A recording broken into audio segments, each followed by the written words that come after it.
People don't usually say it directly, but you can feel it the moment you mention it. The pause. The slight change in their face. That tiny shift in how they look at you when you tell them you do DoorDash. It's almost automatic, like a switch flips in their head and suddenly they're seeing a completely different version of you than the one that actually exists. And that's the part that still messes with me, because nothing about my life changed when I started dashing. Not my income, not my stability, not my goals. Just their perception. I didn't start dashing because I was desperate. I didn't start because bills were piling up or because I was drowning. I started because I had time. Empty space between appointments. Hours where I would just sit in a Starbucks, pretending to scroll on my phone, killing time in parking lots 100 miles from home, waiting for the clock to move. I do home improvement sales, and anyone who's ever done appointment-based work knows how weird those days can be. You might have a noon appointment and another one at 6 in the evening, and there's nothing you can do in between. You can't go home. You can't relax. You're just waiting. And waiting slowly eats at you. So one day I thought, why not make that time useful? Why not turn dead hours into productive ones? I downloaded DoorDash almost casually. No big plan. No dramatic moment. Just curiosity. The first order came in, and I took it. Then another. And another. Before I knew it, I was making an extra $50, sometimes $100 a day without really changing my routine. Same driving. Same cities. Same time blocks.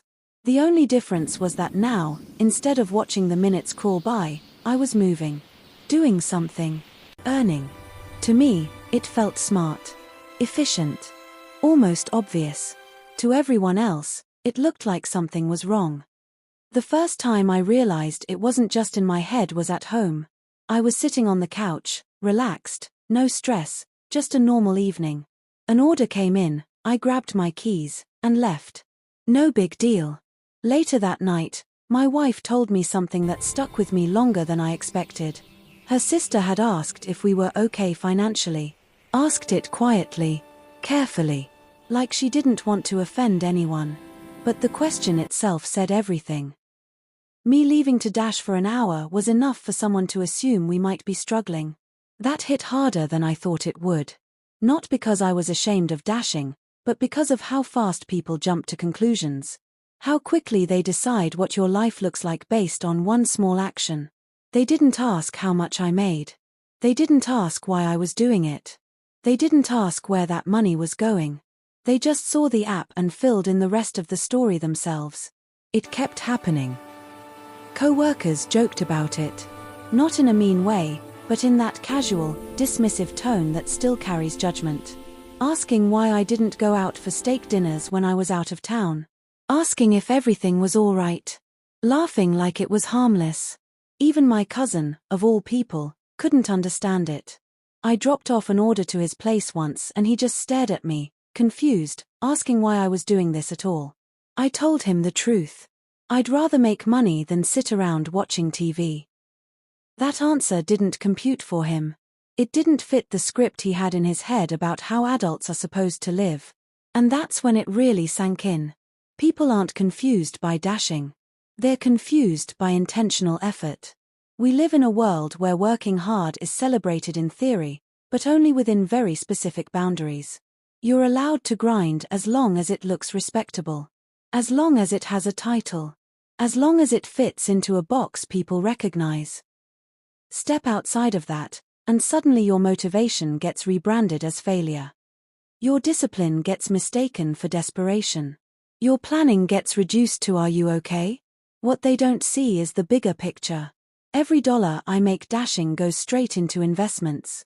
Money markets. Stocks. Crypto. I'm not spending it on random things. I'm planting it. Letting time do what time does best. Compounding quietly. While people are joking, while they're questioning my choices, that money is working. Growing. Turning $20 an hour today into something far bigger down the line. That's the part nobody sees, because it's not flashy. It doesn't announce itself. It doesn't come with a label. And honestly, I think that's what really bothers people. Because if making extra money is possible, then choosing not to becomes a decision instead of an excuse. Most people protect their comfort fiercely. They guard their routines, their downtime, their habits. And when they see someone willingly give up a bit of leisure to gain a bit more control over their future, it forces a comparison they didn't ask for. It's easier to assume something is wrong with me than to question why they wouldn't do the same.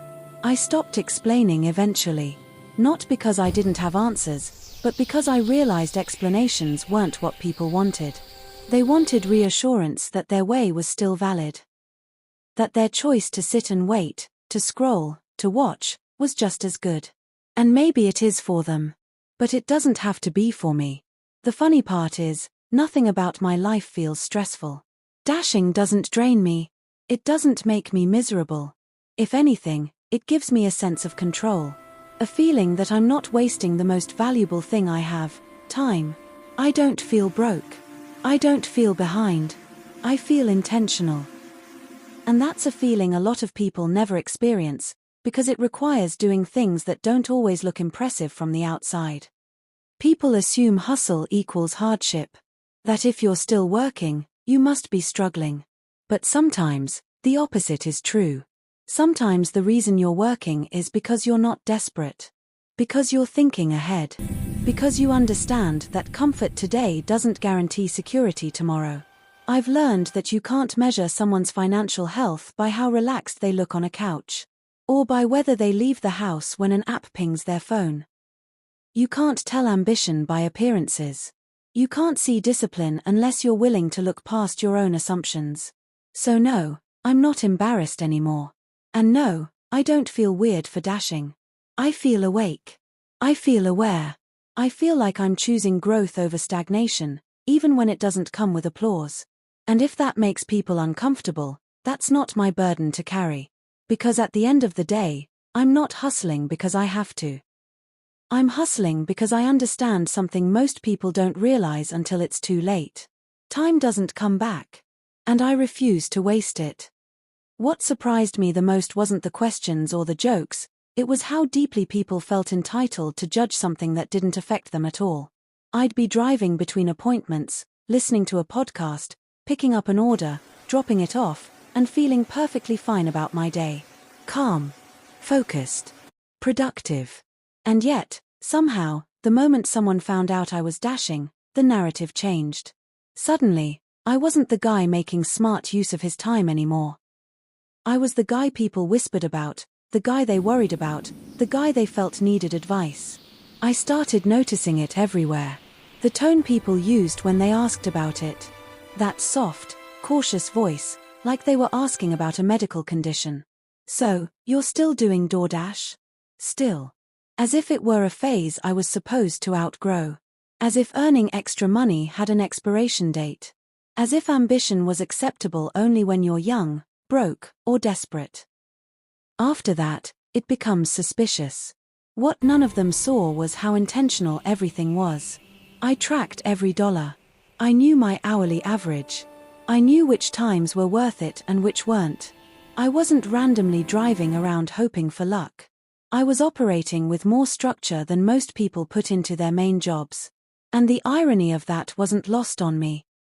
The same people teasing me were the ones scrolling through their phones for hours, complaining about money, dreaming about vacations they couldn't afford, talking about investments they never actually made. Sometimes I'd sit there and think about how strange it is that society praises passive income but looks down on active effort. If I told someone I made extra money through some vague online thing, they'd nod in approval. But tell them I physically got up and delivered food during free hours, and suddenly there's concern. The work itself wasn't the issue. It was visibility. People could see this effort. And effort, when visible, makes people uncomfortable. I realized that most judgments aren't about you at all. They're reflections of someone else's limits.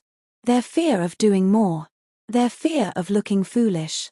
Their fear of stepping outside the path they've accepted. It's easier to believe that dashing means financial trouble than to accept that someone might simply be more disciplined than you. Series 3.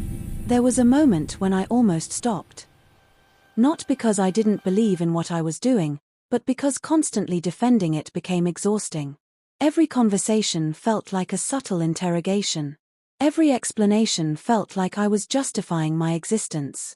And for a while, I wondered if peace was worth more than progress. If it would be easier to just sit quietly, blend in, stop doing the thing that made people question me. But then I thought about the long game. About how no one sees the future while it's being built. They only notice it once it arrives. No one questions you when the results are visible. No one asks why you worked so hard when the investment pays off. They just say you got lucky. And that thought lit something stubborn inside me. I remembered all the times I'd wasted hours before. Sitting in parking lots. Sitting in cafes. Waiting. Watching life move without me. Those hours were gone forever. And nobody had congratulated me for preserving my image back then. Nobody praised me for looking relaxed. Those hours didn't come back with interest. They just disappeared. Now, every order felt different. Not because of the money, but because of the meaning I attached to it. Each delivery wasn't about food. It was about control. About refusing to let empty time decide my future. And the more people questioned it, the clearer it became that I was doing something right. I stopped trying to convince anyone. When they asked why, I gave simple answers. I like it. It works for me. I'm investing it. Some nodded. Some didn't. And that was fine. Because the truth is, you don't need permission to improve your life. You don't need approval to plan ahead. You don't need applause to be disciplined. The freedom came when I realized that being misunderstood is often the cost of doing something different. Over time, something shifted inside me. The embarrassment faded completely, replaced by quiet confidence. I no longer flinched when someone asked about DoorDash. I no longer rushed to explain myself. I let the silence hang when people didn't know what to say. And in that silence, I could almost hear their assumptions unraveling. I started seeing patterns. The people who respected it were usually the ones who had built something themselves. The ones who understood delayed gratification. The ones who knew that success rarely looks impressive while it's happening. Meanwhile, the loudest critics were often the most stagnant. Same routines. Same complaints. Same financial stress year after year. It became clear that the world has a strange relationship with work. We romanticize struggle but mock discipline. We admire results but criticize the process. We celebrate wealth but shame the grind that creates it. And when someone chooses an unconventional path, we rush to label it instead of trying to understand it. Dashing wasn't beneath me. Wasting time was. I began to feel proud, not because of what I was doing, but because of what I wasn't doing anymore. I wasn't waiting. I wasn't numbing myself with distractions. I wasn't pretending time didn't matter. I was actively choosing my future, one small decision at a time. And slowly, quietly, the investments grew. Not enough to impress anyone yet. But enough to prove a point to myself. Enough to reinforce the belief that consistency beats comfort every single time. Now, when I look back, I'm grateful for the judgment. Grateful for the awkward questions. Grateful for the raised eyebrows and quiet assumptions. Because they forced me to examine my own motives, and what I found was clarity. I wasn't chasing validation. I wasn't trying to prove anything. I was building something that didn't need to be understood yet. The truth is, most people don't recognize discipline when they see it. They recognize results. And until those results are obvious, they'll fill the gap with their own stories. Stories that make them feel better about staying where they are. Stories that make effort look like failure and comfort look like success. But I've learned something simple and powerful. You don't owe anyone an explanation for how you use your time. You don't owe anyone comfort at the expense of your future. And you don't owe anyone the version of yourself that makes them feel secure. I dash because it makes sense. Because it aligns with my goals. Because it turns idle hours into opportunity. And one day, when the compound interest has done its quiet work, when the future finally shows up in numbers people respect, no one will ask why I did it. They'll ask how. And by then, The answer won't matter nearly as much as the result.